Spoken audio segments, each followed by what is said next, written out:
కేటీఆర్ కు కౌంటర్ ఇచ్చిన రైతు కమిషన్ చైర్మన్ కోదండరెడ్డి బీఆర్ఎస్ తెచ్చిన ధరని వల్ల 30 లక్షల కుటుంబాలు భూమి హక్కు ఉండి కూడా పట్టాలు ఇవ్వక అనేక రకాలుగా నష్టపోయారని తెలిపారు.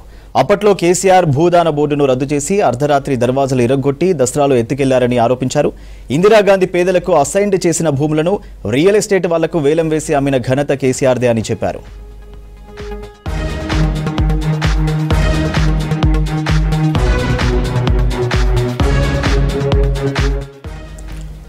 ఇక అప్పటి ఐటీ శాఖ మంత్రిగా ఉన్న కేటీఆర్ దివాలా తీసిన అమెరికా క్వాంటెలా అనే కంపెనీకి తెలంగాణ రైతాంగ భూముల వివరాలన్నీ అప్పజెప్పారని ఆరోపించారు.